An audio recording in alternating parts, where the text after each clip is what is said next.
안녕하세요. 최신 경제의 흐름을 아주 쉽고 명쾌하게 짚어드리는 경제학장 박사입니다. 오늘은 AI 시대에 나타난 아주 흥미로운 역설에 대해 이야기해보려고 하는데요. 바로 하버드 비즈니스 리뷰가 최근에 다룬 AI 워크슬롭이라는 개념입니다. 다들 AI 하는데 왜 우리 회사 생산성은 그대로일까요? 그 비밀, 지금부터 저랑 같이 한번 파헤쳐 보시죠. 자, 그럼 본격적으로 시작해 볼까요? 이걸 먼저 한번 보시죠. 2023년 이후에 직장에서 AI를 사용하는 비율이 무려 2배나 늘었다고 합니다. 심지어 AI가 업무 프로세스 전체를 주도하는 기업 수도 거의 2배로 늘었고요. 이건 뭐 거의 AI 광풍이라고 할 수 있겠죠? 근데 여기서 진짜 이상한 점이 하나 있어요. 이렇게 너도 나도 AI를 쓰고 있는데 왜 눈에 보이는 성과는 없을까요? MIT 미디어랩에서 최근에 보고서를 냈는데 와, 진짜 놀랍게도요. 조직의 95%가 AI 투자에서 측정 가능한 수익을 전혀 하나도 얻지 못하고 있다고 합니다. 이렇게 열심히들 쓰는데 결과가 없다니 정말 미스테리 아닌가요? 바로 이 미스터리한 생산성 역설을 풀기 위해서 하버드 비즈니스 리뷰가 스탠퍼드 소셜미디어 랩과 손을 잡고 연구를 진행했습니다. 그리고 마침내 이 문제의 핵심 원인 중 하나를 딱 짚어냈는데요. 그게 바로 오늘 이야기의 주인공입니다. 네, 바로 워크슬롭이라는 개념이에요. 이게 뭐냐면요. 겉으로 보기엔 되게 그럴듯해요. 근데 실제로는 업무를 제대로 진전시키지도 못하고 오히려 그 일을 다시 해야 하는 부담을 동료한테 고스란히 떠넘기는 그런 AI 결과물을 말합니다. 한마디로 편하게 일한 사람 따로, 고생하는 사람 따로가 되는 거죠. 혹시 이런 경험 없으세요? 동료가 AI로 만들었다는 보고서를 딱 열어봤는데 잠깐, 이게 대체 뭔 소리야? 하면서 머리를 쥐어뜯었던 경험이요? 아니면 딱 봐도 그냥 AI한테 대충 물어보고 복사 붙여넣기 한 것 같아서 한숨이 푹 나온 적은요? 만약 이런 기분이 익숙하다면 네, 여러분도 이미 워크슐럽을 당하신 겁니다. 이게 그냥 몇몇 사람의 이야기가 아니에요. 미국 정규직 근로자들을 대상으로 설문조사를 해봤더니 무려 40%가 최근 한 달 안에 이런 워크슬럽을 받은 적이 있다고 답했습니다. 10명 중 4명 꼴이라는 건데 생각보다 훨씬 심각하죠? 우리 주변에서 아주 흔하게 벌어지고 있는 일이라는 겁니다. 그리고 이 워크슬럽은요, 그냥 기분만 나쁘고 끝나는 게 아닙니다. 조직에 보이지 않는 비용, 일종의 워크슬롭 세금을 부과하거든요.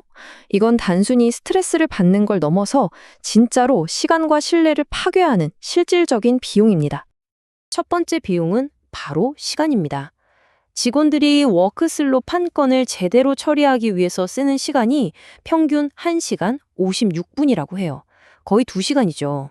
의미도 없는 내용을 해독하고 틀린 걸 바로잡고 다시 작업하는데 우리의 소중한 2시간을 그냥 허공에 날려버리는 셈입니다.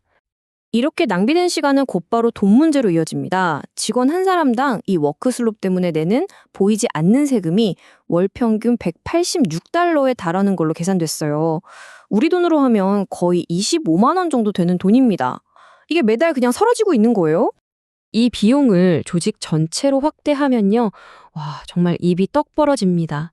직원 1만 명짜리 회사라고 치면 워크슬롭 때문에 날아가는 생산성 손실이 1년에 무려 900만 달러. 우리 돈으로는 120억 원이 훌쩍 넘습니다. 120억 원이 그냥 공중으로 사라지고 있는 거죠. 정말 어마어마한 낭비 아닙니까? 실제로 이걸 겪은 사람들 얘기를 들어보면 더 심각해요.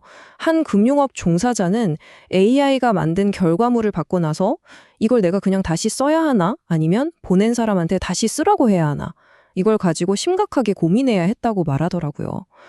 불필요한 고민에 동료와의 갈등까지 유발하는 거죠.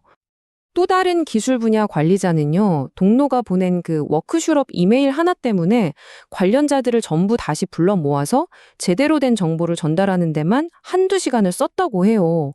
보세요. 한 사람이 좀 편하자고 한 일이 결국 팀 전체의 시간을 갉아먹는 이런 연쇄적인 낭비를 남는 겁니다. 자, 근데 돈하고 시간만 문제가 아니에요. 어쩌면 더 무서운 건 바로 사람 사이의 신뢰가 깨진다는 겁니다. 이 슬라이드를 보면 정말 놀라운데요. 워크슬롭을 보낸 동료를 어떻게 생각하게 됐냐고 물었더니 무려 54%, 절반 이상이 덜 창의적으로 보게 됐다고 답했어요. 역량이 부족해 보인다? 신뢰가 안 간다는 대답도 비슷하게 높았고요. 협업의 가장 기본인 신뢰가 무너지고 있는 겁니다. 감정적인 비용도 만만치 않죠? 워크스롭을 받았을 때 기분이 어땠냐고 물으니까 응답자의 53%가 짜증이 났다고 답했고 혼란스러웠다가 38%, 심지어 불쾌했다는 답변도 22%나 됐습니다.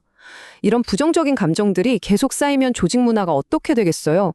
당연히 나빠질 수밖에 없죠. 자, 그럼 이렇게 심각한 워크슬롯 문제, 그냥 보고만 있어야 할까요? 당연히 아니죠. 하버드 비즈니스 리뷰는 리더들을 위해서 명쾌한 3가지 핵심 원칙을 제시합니다. 이제 문제점에서 해결책으로 한번 넘어가 보죠. 첫 번째 원칙은 리더가 먼저 똑똑하게 AI 쓰는 모습을 보여줘야 한다는 겁니다. 그냥 무조건 AI 다 써 이런 식으로 막연하게 지시하면 직원들은 아무 생각 없이 AI를 남용하게 될 뿐이에요. 리더가 먼저 어떤 일에 AI를 써야 효과적인지, 어떤 도구를 어떻게 써야 하는지에 대한 명확한 가이드라인을 보여줘야 합니다. 두 번째 원칙은 마인드셋이 중요하다는 거예요. 연구진은 AI 사용자들을 재밌게도 파일럿과 승객으로 나눴어요. 파일럿은요, 말 그대로 자기가 조종간을 꽉 쥐고 AI라는 도구를 활용해서 더 창의적으로, 더 높이 날아오르려는 사람이에요. 반면에 승객은 그냥 뒷자리에 편하게 앉아서 일을 피할 목적으로만 AI를 쓰는 사람이죠. 우리 조직의 파일럿이 많아지도록 이끌어야겠죠? 마지막 3번째 원칙은 바로 협업에 다시 집중하는 것입니다. AI를 쓰는 건 절대 혼자 하는 일이 아니라는 걸 기억해야 해요. 내가 만든 AI 결과물은 반드시 동료에게 영향을 주거든요. 그러니까 AI를 일을 떠넘기는 편법이 아니라 다 같이 더 좋은 결과를 내기 위한 협업 도구로 다시 생각해야 한다는 겁니다. 책임감 있게 AI를 사용하는 것, 이게 바로 새로운 시대의 조직 시민 행동인 셈이죠. 자, 이제 거의 다 왔습니다. 결국 이 AI를 우리가 어떻게 대하느냐, 이 질문에 대한 답이 우리 조직의 미래를 결정한다고 해도 과언이 아닐 겁니다. 이 문장이 오늘 이야기의 핵심을 딱 짚어주는 것 같아요. 보낸 사람에겐 그냥 편법이었던 게 받는 사람에겐 스스로 파고 나와야 하는 함정이 된다. 와, 정말 뼈아픈 말이죠? 한 사람의 편함이 다른 사람에겐 엄청난 덫이 되는 겁니다. 마지막으로 이 질문을 여러분께 던지면서 오늘 이야기를 마칠까 합니다. 여러분의 회사, 여러분의 팀에서 AI는 과연 협업을 위한 멋진 도구입니까? 아니면 그저 책임을 회피하기 위한 그럴듯한 수단으로 전락하고 있나요? 이 질문에 대한 답이 여러분 조직의 미래를 결정할 겁니다. 지금까지 경제학 짱 박사였습니다. 감사합니다.